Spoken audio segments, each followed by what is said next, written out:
Hello, my name is Christian Hudson. I'm an implementation specialist based at the Improvement Academy at Yorkshire. You can see this nice logo above me. We're a team of researchers, clinicians, and practitioners formed to support the innovation and improvement of the delivery of healthcare services. So we're part of the Bradford Teaching Hospitals NHS Trust, as well as the Yorkshire and Humber Applied Research Collaboration, and we're based at the Bradford Institute for Health Research. So maybe you're designing a new healthcare intervention, a new healthcare innovation, something you hope is going to change things and make things better. And you want to make sure it's going to be implemented well. And so maybe you're thinking about that at the design stage, or maybe you already got something that you think works or that's been shown to work, and now you're rolling it out across maybe a ward or across the trust, and you want some information about that. So over the next 25 minutes, I'm hoping I'm going to show you some of the core implementation theories, some of the core implementation models and frameworks, which I think may actually help you promote the systematic uptake of, say, a new healthcare innovation. Um, I hope you enjoy it. And if at the end you decide, actually, you know what, I'd like to speak to Christian or the Improvement Academy a bit more and get some more help on implementing, my contact details will be displayed. And I look forward to hearing from you. Okay, thank you. Okay, so welcome to an introduction to implementation science. Let's get started. So just to go over the key aims for this. Um, I'm going to briefly introduce implementation science to you. And then I'm going to show you how we might actually use it to guide program implementation. And then I'm going to discuss how we might take things forward. So let's start with an example. So surgical site infections, quite a big problem. So when you go in for surgery, ideally half an hour before surgical incision, the surgical team would give you antibiotics, and they do a number of other things to decrease your chance of infection post surgery. And unfortunately, every year these infections happen, and they cause things like prolonged hospitalization, decreased quality of life for patients, increased treatment costs, increased mortality. So people die from this. So it's a big problem. So back in 2008, the World Health Organization thought, well, let's do something about this and launch this thing called the Surgical Safety Checklist. Some people know it as the WHO checklist. It was created by somebody that had looked at the aviation industry. It was a professor working in the surgical environment and thought, you know what, maybe we can copy the aviation industry and create a checklist to remind surgical teams to get those antibiotics given to the patient before incision. So then they took this checklist and they did a pilot study. So it was 7,800 patients across 8 hospitals. As you see, lots of different countries here, which is good to get a really good sense if this thing actually works or not. And they rolled it out, and they found that it did in fact decrease mortality and complications by 48% and 37% respectively. So they've got a problem, created something to address it, tested it, and found that it was effective. But what was the outcomes? Well, when they rolled it out sort of globally, so the World Health Organization predicted, we'll get this out globally, and it would save around 500,000 lives a year. And they introduced it to nearly 6,000 hospitals worldwide. What actually happened? Well, in Canada alone, the compliance rate was 1.6%, and it was similar compliance rates across all the other countries.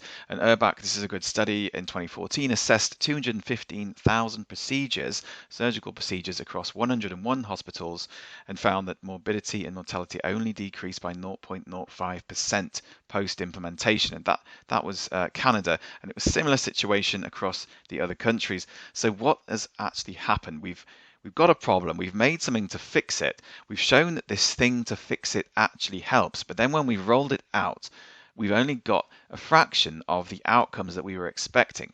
This is the checklist. It's not exactly super complicated. You can see there's the 3 sort of sections: before induction of anesthesia, before skin incision, before patient leaves operating room. If we look at the before skin incision, you can see, has antibiotic prophylaxis been given within the last 60 minutes? Yes or not applicable. So it's on the surface, pretty simple. So what's going on?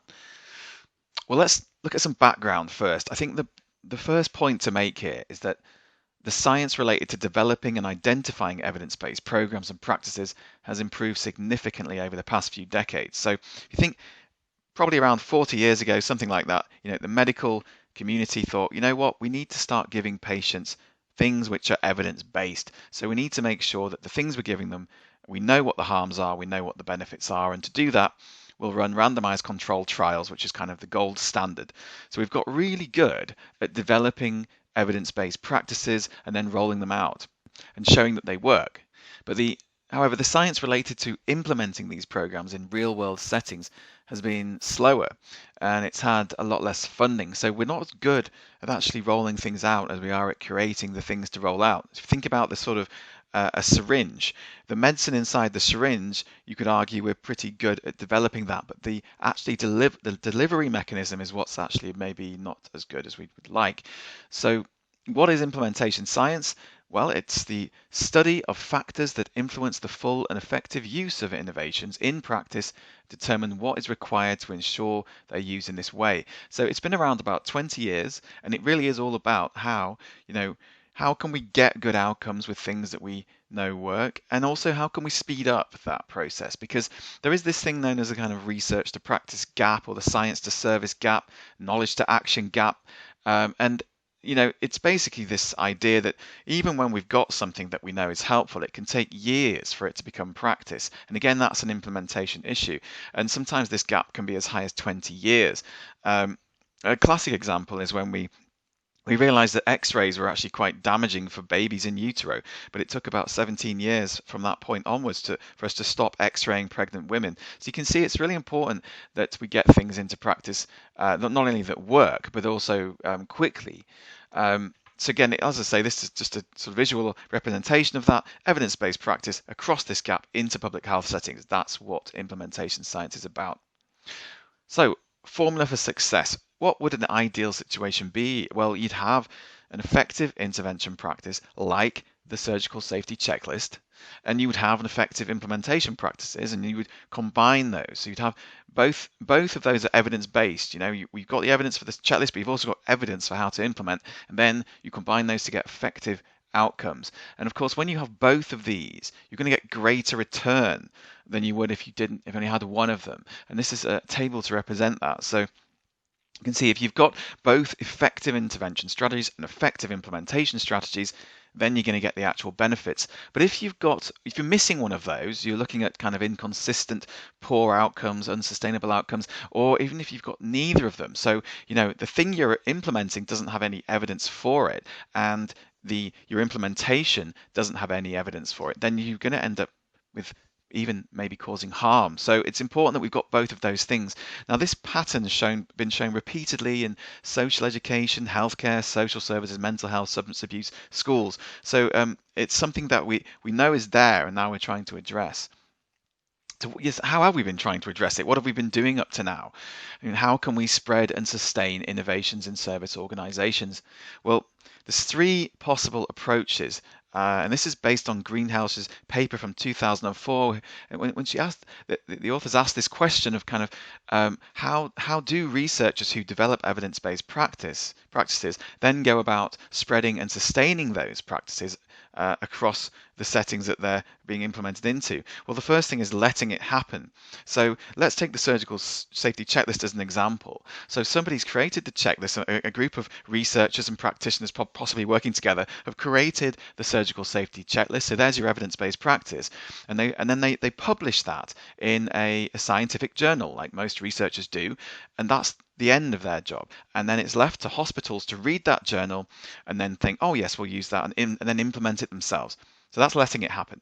Helping it happen is where perhaps the group that developed the surgical safety checklist think, well, actually, let's approach hospitals and talk to them about this checklist. Maybe we can give them some brochures, some presentations, maybe some online guidelines on how to use it, some talks about it, some coaching, so a bit of support, but it's still ultimately left to the hospitals to implement the checklist. That's helping it happen. So what is making it happen? Well, this is a much more hands-on approach where there is a group of people whose sole purpose it is to ensure that the implementation of the evidence-based practice is successful, and who will see it the whole way through. It's also where you're using active implementation-based implementation strategies to support the adoption of the innovation. So it's not just ultimately left to the hospital to implement it themselves, but there's a whole effort really, possibly with people inside and outside the hospital to make to make it happen, or it could be a group just within the hospital, but there is a group of people that really work on implementation and using evidence-based implementation strategies. Now, we've been letting it happen and helping it happen for the past 40 years, and really we're not getting the outcomes we would hope for. You can see that the checklist was widely publicized, but I think we've kind of helped that happen, but there wasn't much making it happen. Making it happen is a lot rarer. Um, so what can implementation science offer? Well, it tells us of a number of things. So, like I say, over the past 20 years, we've developed a lot of evidence around implementation. We understand it better than we ever have before. And one thing is that it occurs in stages.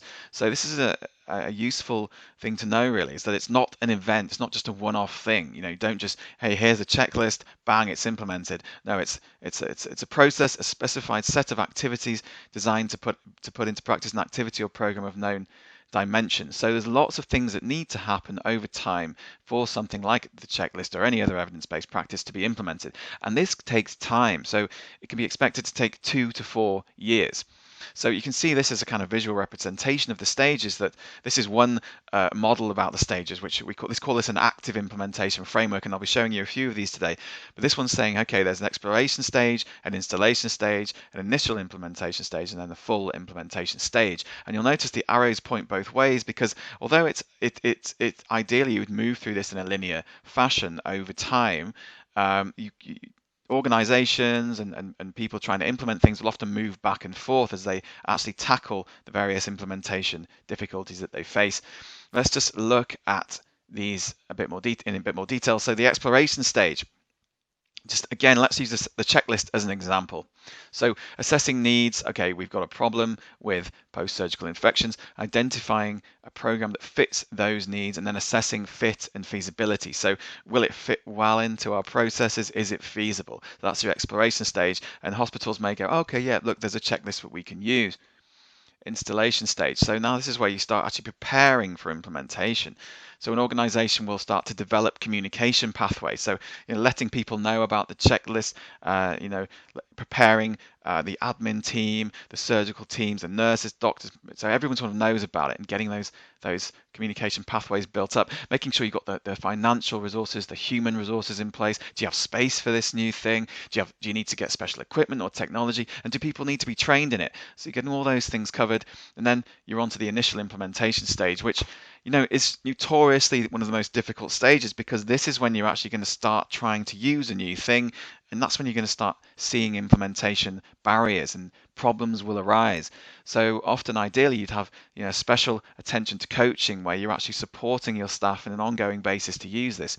You're getting involved in continuous improvement and rapid cycle problem solving. So you're trying to roll this thing out. You hit a roadblock, and then maybe you meet up as a team and think, well, what's happened? How can we overcome it? And you try an approach, and then you try that, roll it out, see what the outcomes are, and meet up again. And you also, this is really important, use decision support data systems. So with implementation, with anything new, you don't just want to be collecting data on whether it's effective or not, but you also want to be collecting data on how well it's being implemented. So have some systems in place which record data on implementations. Maybe it's kind of, interview-based stuff. So what do the surgical staff think of this? Are they actually using it? And some quantitative stuff. So how much is it being used? How many teams have taken it on board? How many patients are actually receiving this new thing? Stuff like that. So over time, you've got an idea of how well implementation is going, as well as also an idea of how effective the new thing is. Now, full implementation, some people define this as when 50% or more of the individuals in an organization are using the new innovation with fidelity. So that's as the designers intended it to be used. So as I say, that stakeholders are skillfully employing these new practices based on the new innovation. There's an infrastructure there to support them in using that, and they're integrating new learning at all levels in the organization. And ideally, at full implementation, you hit this critical mass point. As I say, over half of people are kind of using it on a regular basis, and it becomes the norm. So if you can get to that point, that's really good. So this is another active an active implementation framework, which is talking about the drivers of implementation. So we know it goes through stages, but there are things that drive it. And I've already touched on some of these. So let's look at competency drivers. Again, it's just making sure you're coaching, you're supporting people in using this, you're helping them use the new innovation, you're training people to use it, and you're selecting the right people to actually to do this. You're employing the right staff, you're choosing the right staff that you already got.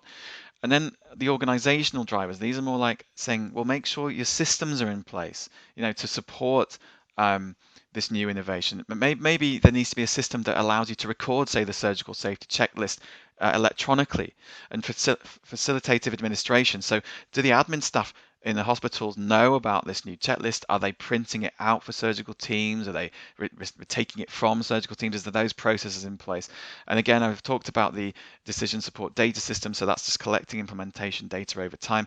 And then you've got your leadership drivers. So this is where leadership is very important for implementation, and you need leadership to help overcome technical and adaptive problems. So technical problem is something where you hit a roadblock in terms of implementation, and it can be overcome.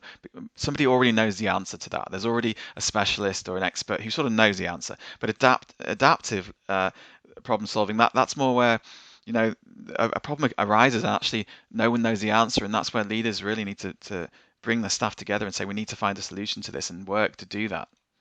Some other key things about implementation that we know. So it also depends on the readiness of individuals and organizations, and this is really important. So really, it's felt that if readiness isn't there, if a group, a team, say on a ward, aren't ready for say something like the checklist, then implementation is really less likely to be successful. And what is readiness? Well, it's something that's been studied for the past sort of 15 years or so, well, for longer, but in terms of implementation, it's quite a recent thing, and we're still looking at that. But really, one way you could maybe define it is motivation and capacity. So if you're employing something on a hospital ward, are the team motivated to use this new thing?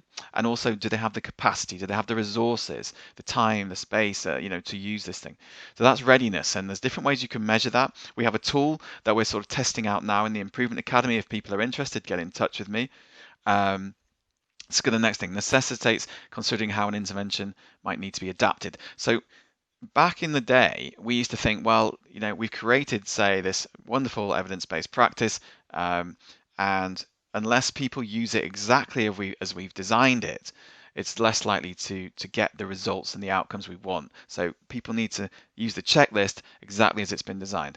But over time, what we've learned is that obviously every organization, every team, every ward is different. So they may need to adapt an intervention slightly. So what we like to think of now is you have your key ingredients, which is the kind of the thing about the intervention, which really is the mechanisms of change that brings about improvements. But there's a periphery around the key ingredients, which organizations and individuals can tinker with to suit their needs more. When I'll give you an example. When I rolled out mindfulness meditation across 300 plus schools in Cumbria, well, some schools were teaching children with special needs, so they would take the very quite heavily scripted mindfulness training and actually make it more visual and take some of the words out. But the mechanism of change, which is the sort of main mindfulness practices, was still in there, and so the children were still becoming more mindful and benefiting from the intervention, even though they changed it a bit. So that's an example of adaptation. So what else about implementation? Well, it demands continuous monitoring of and support to practice. So it's back to those things I was talking about. That you need continuous feedback mechanisms and implementation teams. This is what I was saying about making it happen. Implementation teams are quite tied into that. So it's when you have a group of people whose sole purpose is to make sure that the evidence-based practice is implemented fully. So they're taking it through the stages of implementation. This is just a visual example of the difference implementation teams can make. So in the States, back in the 90s, they decided they were going to roll out an evidence-based practice across 90,000 schools. It was known as PBIS, and it's like a behavioral sort of improvement type intervention to help children's behavior in the classroom. And they started out just letting it happen. And you can see they had a 14% success rate across the 90,000 schools. That took 17 years to get to. Later on, they started to bring in implementation teams to, really help the implementation of PBIS. And they found then in 3 years, they'd then got an 80% success rate. And finally, I just want to talk about sustainability.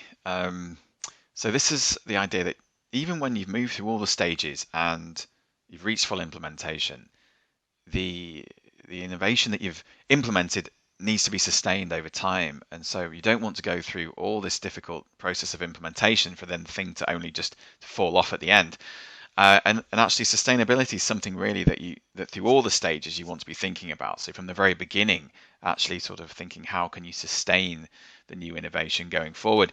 I mean, it's still a relatively new area in implementation science. It's been conceptualized, and there's people have found ways to measure it, but the evidence base explaining how it can be achieved and interventions developed with sustainability remains scarce. And that's, again, if people are interested, that's something that I can talk more about with you. So let's move on.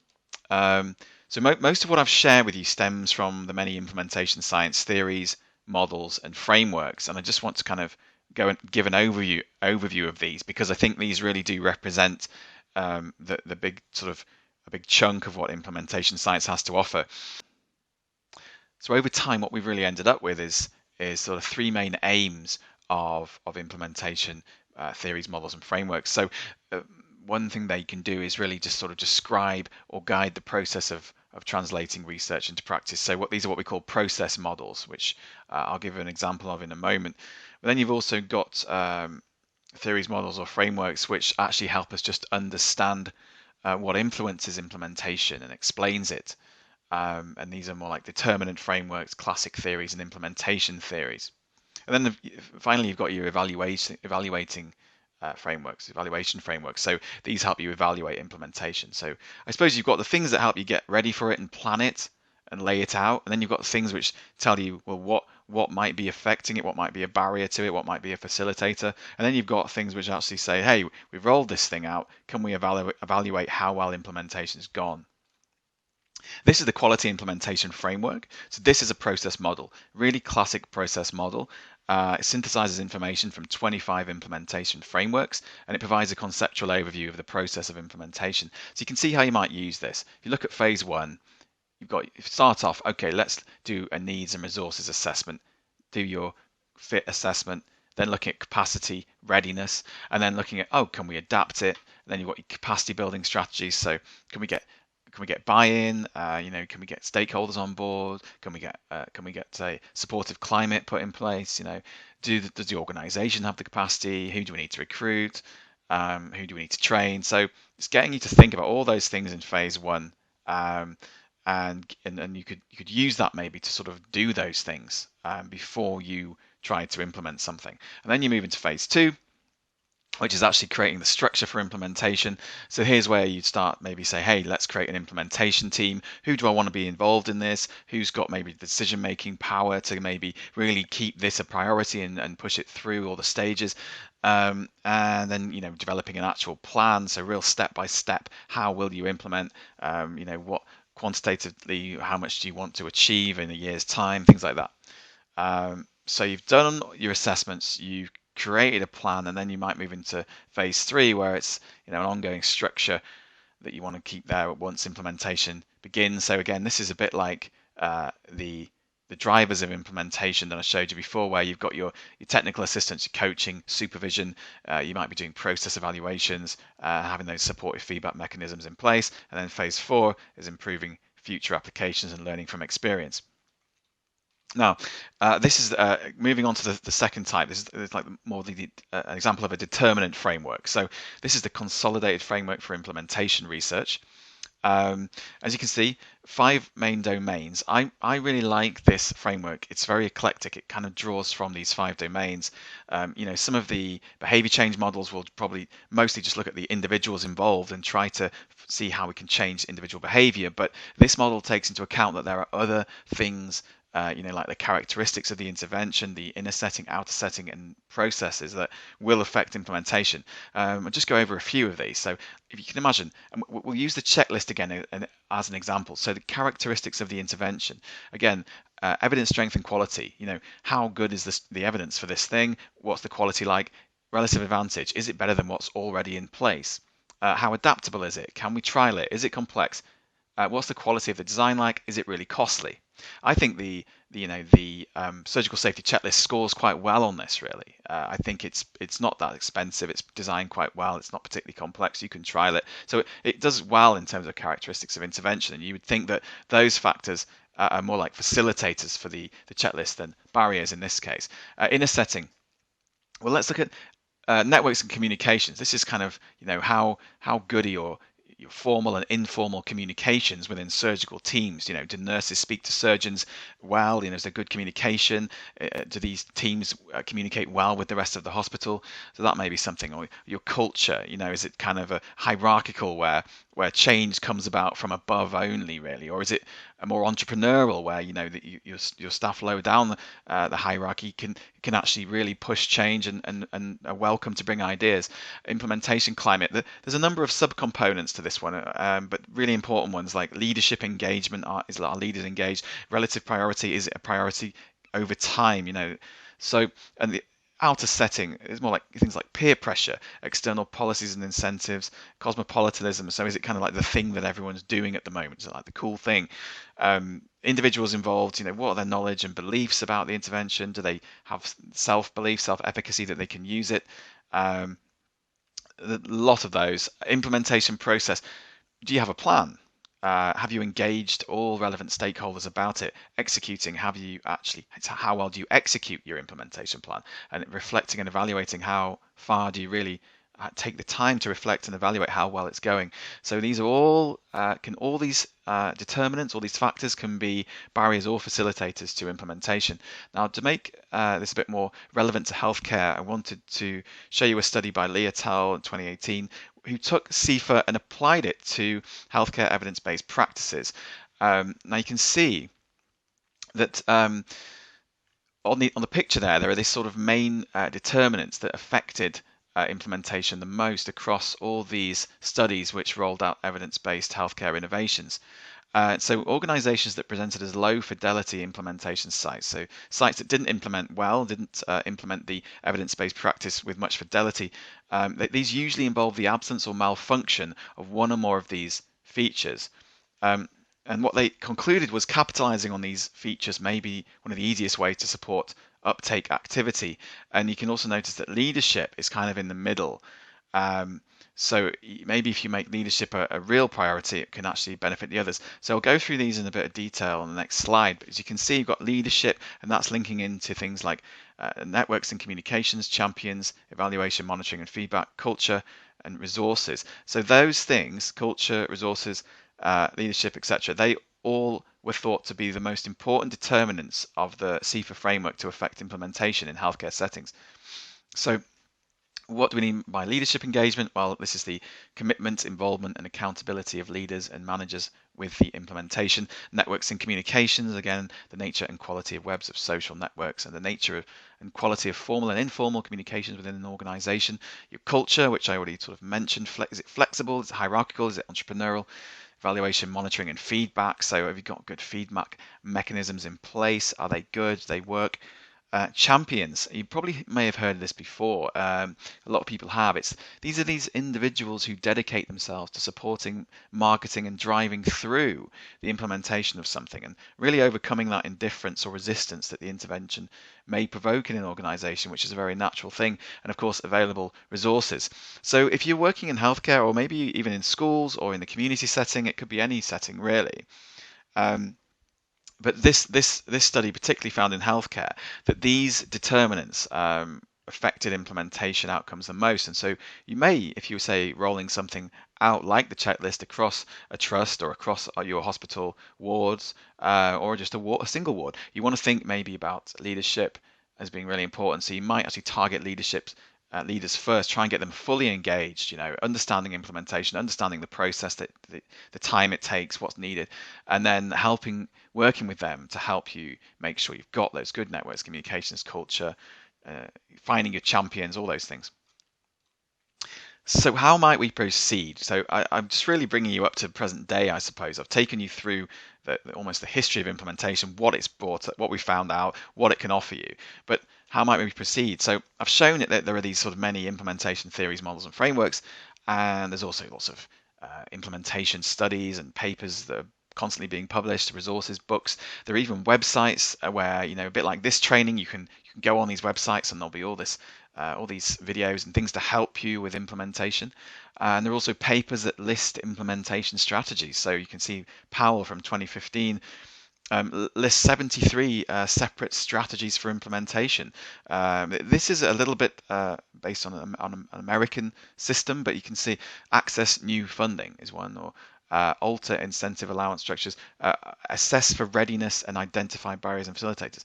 So, real straightforward strategies. But what is quite clear to me is that a lot of these models, frameworks, this kind of strategies are all academic sort of knowledge. They're abstract, generalizable knowledge. So very teachable, but I'm not sure how practical they are. So I could give this list of strategies to a matron on a ward who's responsible for rolling out a new evidence-based practice, but they might not actually be that useful to her.